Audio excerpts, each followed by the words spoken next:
Une défaite à Lens, une défaite à Rennes. Le Paris Saint-Germain n'a pas redémarré l'année sous les meilleurs auspices. L'après-Coupe du Monde est un chouïa difficile. On pouvait s'y attendre, mais on est en droit aussi d'être inquiet puisque le Bayern Munich, le grand rendez-vous du Paris Saint-Germain, c'est dans moins un mois, le huitième de finale face aux géants allemands.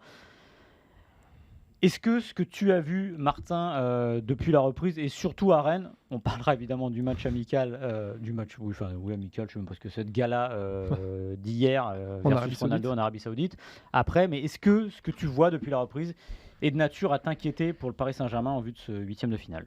Alors, moi, ce qui m'inquiète, c'est, on en a déjà parlé ici la semaine dernière, c'est donc la réaction post-Coupe du Monde des stars du Paris Saint-Germain, Messi, Mbappé, Neymar, donc il y a un risque de décompression, d'usure physique, etc. Et quand on regarde par rapport au Bayern Munich, qui, lui, a fait une pause et qui ne reprendra la compétition que ce samedi et ce dimanche, Non, le Bayern Munich. vendredi. Ouais, Enfin, ce oui. week-end. Vendredi, samedi, dimanche, ce week-end. Donc on a quand même un Paris Saint-Germain qui a repris la compétition depuis 3 semaines, qui n'a pas fait de pause depuis la Coupe du Monde. Et ça, oui, ça me pose un gros problème quand on voit la réaction du Paris Saint-Germain depuis la reprise des hostilités, tout en sachant que le Bayern, lui, il a petite pipe au bec, les pantoufles, et il est tranquillement dans son rocking chair. Joshua Kimmich a parlé qu'il était quasiment en post-dépression d'après-mondial, après la grosse déculottée de l'Allemagne, et que c'est ses enfants qui l'ont empêché de sombrer dans la dépression. Mais lui, il a eu au moins le temps je ne sais pas, de digérer, peut-être pas, mais au moins d'affronter cette frustration-là, ce qui n'a été ni le cas de Kylian Mbappé, ni le cas de Neymar, et dans le cas de Messi, lui non plus n'a pas eu le temps de digérer ce qu'il a amené au sommet du football mondial. Donc moi, c'est plus ça, c'est cette dichotomie entre le calendrier du Paris Saint-Germain, qui nous a montré depuis quand même quelques semaines, quelques jours, que c'est pas le PSG d'avant Coupe du Monde, et le Bayern Munich qui lui décompresse, chasse ses démons et ses fantômes pour revenir tranquillement à la compétition.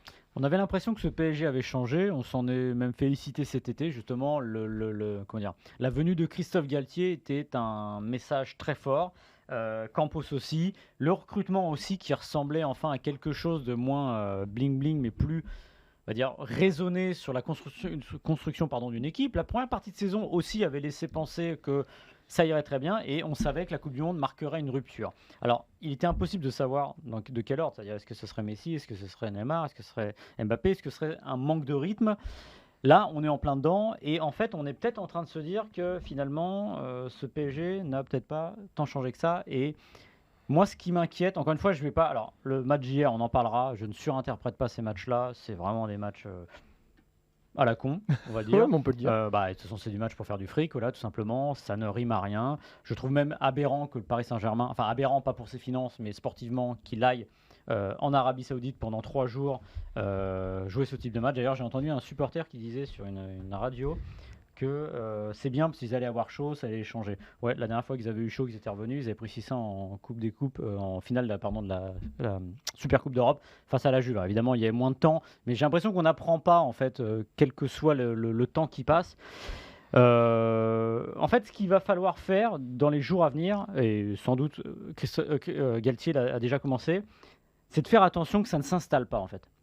C'est-à-dire qu'il y a eu Lens, ok, il y a eu Rennes, ok, il y a des difficultés souvent, même en Ligue des Champions. Et ces deux matchs, vous avez été dominés. Hein. Voilà. Parce que parfois, Paris a laissé des points en Ligue 1 sur des coups du sort. Là, c'est 2 matchs où ils ont été dominés. Ouais, et donc important vraiment, parce que l'année dernière, souvenez-vous, avec Pochettino, c'était toujours le même discours. Ça ira mieux demain. De toute façon, ce qui compte, c'est le huitième de finale, etc. On a vu et on n'a pas été déçus. Galtier, il faut très très vite qu'il serre la vis et qu'il dise ok, là ça ne va pas, on va faire comme ça.